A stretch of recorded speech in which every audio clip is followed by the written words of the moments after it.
My YouTube channel. आज म घोङ्गी बनाउँदैछु साथीहरू। घोङ्गीलाई सफा गरेर राखिसकेकी छु। मैले तोरीको तेल हाले। मैले तेल अलि बढी हालेको छु साथीहरू, किनभने घोङ्गीमा अलि बढी तेल हाल्दा मिठो हुन्छ।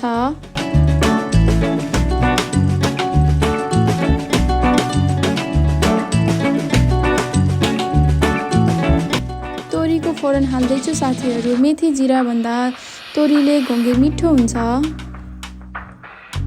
यदि तपाईहरूले पनि घोङ्गी बनाउनुहुन्छ भने मैले जसरी बनाउनुहोस् र इन्जोय गर्नुहोस्।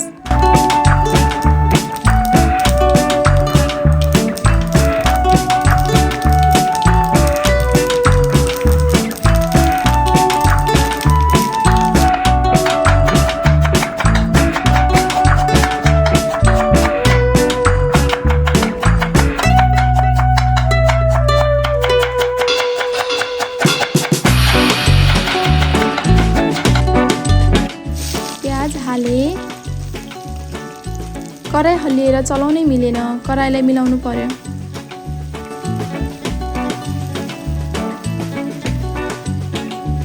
कराई नै मिल्यो। ल यतिको गोल्डन ब्राउन हुनु पर्यो प्याज। अब मसलाको पालो। लसुन अदुवा र 4वटा खुर्सानी जिरा धनियाँको पेस्ट बनाएँ, हाल्दैछु।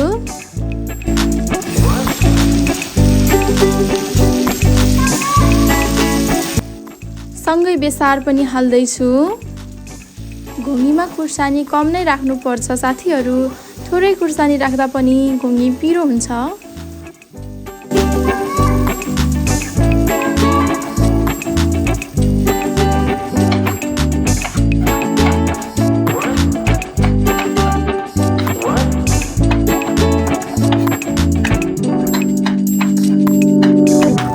मसला पनि राम्रोसँग भुटिएछ।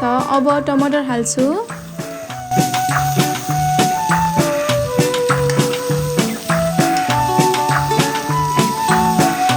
टमाटरसँगै नुन पनि हाल्छु।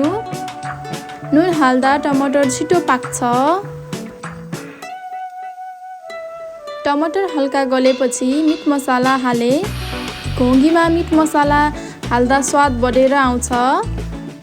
त्यसैले मैले घोङ्गीमा सधैँ मिट मसाला नै हाल्ने गर्छु। सबै मसलालाई मजाले पाक्न दिनुपर्छ। जब मसलाले तेल छोड्न थाल्छ, मसला भुटिसकेको हुन्छ।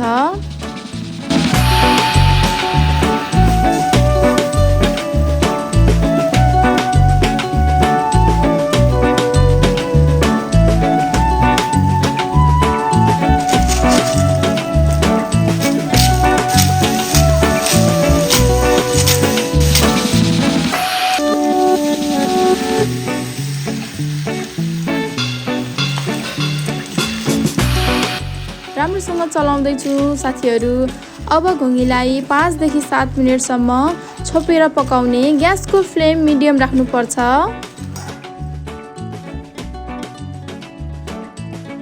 5 देखि 7 मिनेट भइसक्यो। घोङ्गीले छोडेको पानीलाई सुक्न दिनुपर्छ। फेरि 5 देखि 4 मिनेटसम्म छोपेर पकाउने। 4 देखि 5 मिनेट भइसक्यो। अब घोङ्गी भुटिन थालेछ। फेरि मैले 1 मिनेट छोपेँ, किनभने हल्का पानी सुक्न बाँकी नै छ।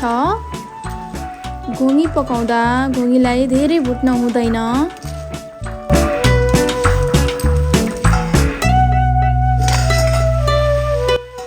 1 मिनेट पनि भयो।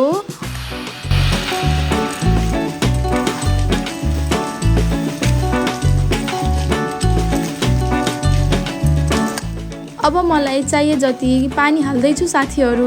तपाईहरूलाई जति पानी चाहिन्छ त्यति हाल्न सक्नुहुन्छ। पानी हालेपछि 4 देखि 5 मिनेट छोपेर पकाउनु पर्छ। ग्यास हाई फ्लेममा राख्नुपर्छ। तपाईहरूले थोरै पानी हालेर बनाउन पनि सक्नुहुन्छ। मेरो फ्यामिलीमा घोङ्गीको झोल असाध्यै मन पराउनुहुन्छ, त्यसैले मैले अलि बढी नै झोल राखेकी छु। कति मिठो बास्ना आएको छ साथीहरू। घोङ्गी खाँदा जति मिठो हुन्छ साथीहरू, त्यो भन्दा पनि बढी यसको फाइदाहरू छन्।